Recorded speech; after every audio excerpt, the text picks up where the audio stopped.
Hello students, group and rings में आगे पढ़ेंगे। थ्योरम देखो क्या है। Show that if G is an infinite cyclic group then G has exactly two generators. Theorem है, अगर G कोई इनफाइनाइट साइक्लिक ग्रुप है तो G के पास एग्जैक्टली दो जनरेटर मिलेंगे। हमें ये शो करके दिखाना है। तो इसका प्रूफ देखो। हम G कोई इनफाइनाइट साइक्लिक ग्रुप मान लेंगे और साइक्लिक ग्रुप है तो इसका जनरेटर मान लेंगे एक A, कि A इसका कोई एक जनरेटर है।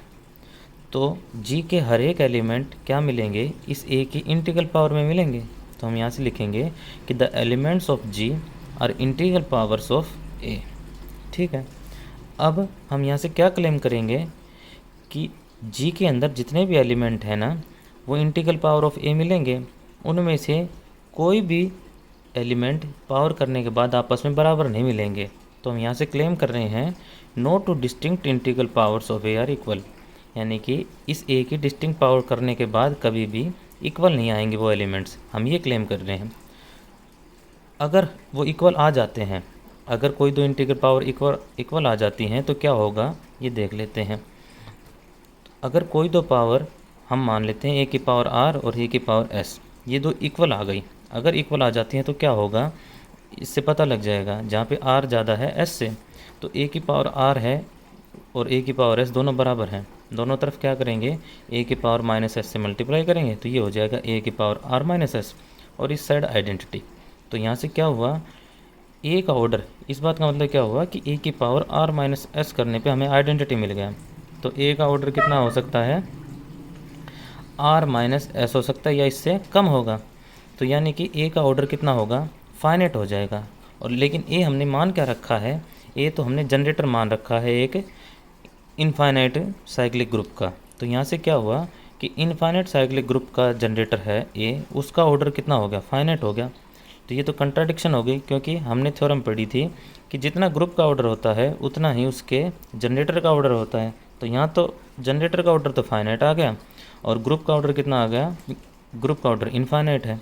तो एक कंट्राडिक्शन आ गई। तो ये कंट्राडिक्शन कब आई, जब हमने ये माना कि कोई दो इंटीग्रल पावर, ग्रुप के एलिमेंट्स की कोई दो इंटीग्रल पावर आपस में बराबर हैं, तब ये कंट्राडिक्शन आई। तो हम यहाँ से क्या कहेंगे, जो हमने क्लेम किया था वो बात सही है कि no two distinct integral powers of A are equal, यानी कि ए की कोई भी दो इंटीग्रल पावर वो आपस में बराबर नहीं है।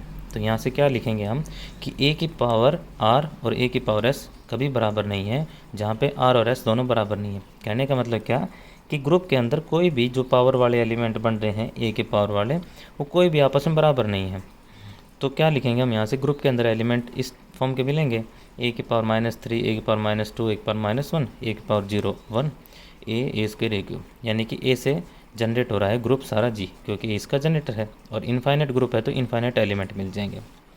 अब हम कोई एक एलिमेंट उठाते हैं इस ग्रुप से, ए की पावर आर के फॉर्म का मिलेगा, उसको हम कैसे लिख सकते हैं, ए की पावर आर को हम लिखेंगे ए की पावर -1 और होल पावर -r।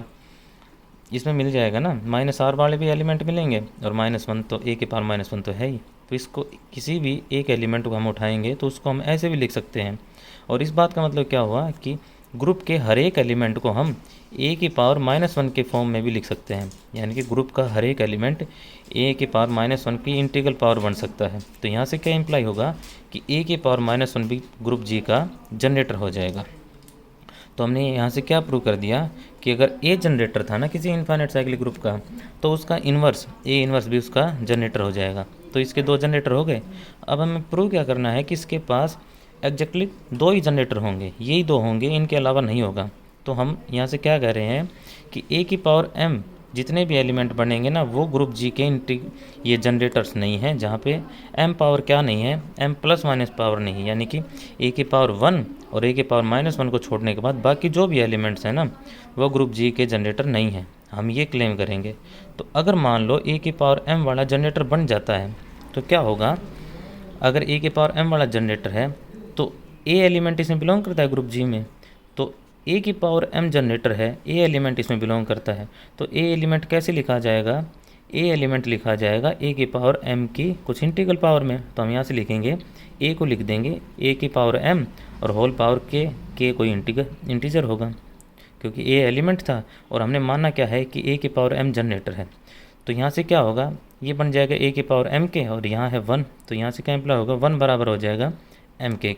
और ये कभी भी पॉसिबल नहीं है क्योंकि ये दोनों इंटीजर हैं और कोई भी दो इंटीजर की मल्टीप्लाई 1 नहीं आ सकती, 1 नहीं आएगी। m तो 1 प्लस माइनस 1 है नहीं, k भी प्लस माइनस 1 नहीं है, तो ये कभी भी 1 नहीं आएगा। तो एक कंट्राडिक्शन आई। कंट्राडिक्शन कब आई, जब हमने ये माना कि ए की पावर m वाले जनरेटर हैं। तो हम यहाँ से क्या कहेंगे, ए की पावर m वाले कोई भी जनरेटर नहीं है जहाँ जो ये m पावर है वो प्लस माइनस 1 नहीं है, यानी प्लस माइनस 1 पावर छोड़ने के बाद कोई भी ए की पावर m वाला जनरेटर नहीं बन रहा है। तो इस ग्रुप इनफाइनाइट साइक्लिक ग्रुप के कितने जनरेटर हुए, 2 ही जनरेटर हो गए। एक तो ए हमने माना था और एक क्या आ गया, ए की पावर -1, ए का इन्वर्स।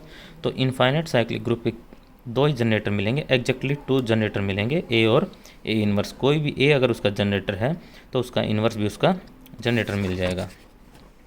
इसके बाद आगे एक थ्योरम और है, एवरी प्रॉपर सब group of N infinite cyclic group is infinite.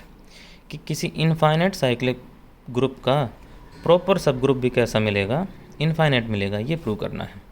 तो हम जी कोई इनफाइनाइट साइक्लिक ग्रुप मान लेंगे प्रूफ में, और साइक्लिक ग्रुप है तो ए उसका जनरेटर है। जी इनफाइनाइट साइक्लिक ग्रुप है और ए उसका जी का जनरेटर है। एच हमने क्या माना है, एच इसका कोई प्रॉपर सब ग्रुप मान लिया है।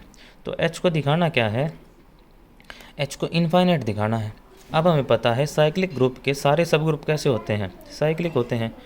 तो एच इसका सब ग्रुप है, तो हम यहाँ से क्या लिखेंगे, एच भी साइक्लिक हो जाएगा, क्योंकि एच सब ग्रुप था साइक्लिक ग्रुप का, तो वो भी साइक्लिक हो गया। अब अगर एच साइक्लिक है तो एच क्या होगा, एच साइक्लिक होगा तो एच भी किसी न किसी एलिमेंट से जनरेट होगा। अब इसके अंदर एलिमेंट कैसे मिलेंगे, एच सब ग्रुप है जी का और जी साइक्लिक है। जी साइक्लिक है तो किससे जनरेट है, ए से। तो जी के हर एक एलिमेंट क्या मिलेंगे, ए की इंटीग्रल पावर में मिलेंगे। और जब एच इसका सब ग्रुप है तो एच के अंदर भी सारे एलिमेंट किस फॉर्म के मिलेंगे, ए की पावर के की फॉर्म के मिलेंगे। तो हम यहाँ से क्या कहेंगे, एच के अंदर सारे एलिमेंट कैसे हैं, ए की पावर के इंटीग्रल पावर हैं ए की में, और एच साइक्लिक भी है तो वहाँ पे कोई ना कोई एलिमेंट, कोई इंटीजर के ऐसा मिलेगा लिस्ट पॉजिटिव जो इसमें बिलोंग करेगा, जो एच का जनरेटर होगा। एच का जनरेटर किस फॉर्म का मिलेगा, ए की पावर के फॉर्म का मिलेगा। तो क्या हुआ, एच किससे जनरेट हो गया, ए की पावर के से, जहाँ पे के क्या है, लिस्ट पॉजिटिव इंटीजर है जो एच में बिलोंग करते हैं एलिमेंट्स उसके। तो एच से जनरेट हो गया। हमें दिखाना क्या है, एच इनफाइनाइट होगा। तो हम मान लेते हैं कि एच फाइनाइट है, कंट्राडिक्शन आ जाएगी लास्ट में, उल्टा मान लिया कि एच फाइनाइट ग्रुप है। फाइनाइट है तो इसका ऑर्डर क्या मिलेगा, कोई फाइनाइट नंबर मिलेगा। तो हमने एच का ऑर्डर कितना मान लिया, एम मान लिया। अब एच साइक्लिक ग्रुप भी था तो, और एच का ऑर्डर एम है, तो जितना भी एच का ऑर्डर होगा उतना ही उसके जनरेटर का ऑर्डर होगा। और इसका जनरेटर कितना है, ए की पावर के है, तो ए की पावर के की पावर एम करने पे भी हमें कितना मिल जाएगा, आइडेंटिटी मिल जाएगा। और ये सारा कितना हुआ, ए की पावर के एम बराबर आइडेंटिटी आ गया। अब यहाँ से क्या इम्प्लाई हुआ कि ए की पावर हमें के एम करने पे आइडेंटिटी मिला है, तो ए का ऑर्डर कितना हो सकता है, या तो के एम होगा या के एम से छोटा होगा, यानी कि ए का ऑर्डर फाइनाइट आ गया।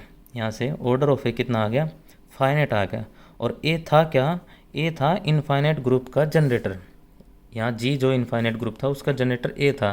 तो जब ग्रुप का ऑर्डर इनफाइनाइट है तो ए का भी ऑर्डर कितना होता, इनफाइनाइट होता। और यहाँ से आ क्या गया, ए का ऑर्डर फाइनाइट आ गया। अगर ए का ऑर्डर फाइनाइट है तो ग्रुप का ऑर्डर भी फाइनाइट होगा। ये तो कंट्राडिक्शन आ गई, क्योंकि जी तो कैसा था, इनफाइनाइट साइक्लिक ग्रुप था। तो कंट्राडिक्शन कब आई, जब हमने ये माना कि जो एच सब ग्रुप है वो फाइनाइट ऑर्डर का है। तो यहाँ से क्या आ जाएगा, एच जो सब ग्रुप है वो इनफाइनाइट ऑर्डर का है। तो यहाँ से क्या इम्प्लाई होगा कि हर एक प्रॉपर सब ग्रुप इनफाइनाइट साइक्लिक ग्रुप का क्या होगा, इनफाइनाइट हो जाएगा। Thank you.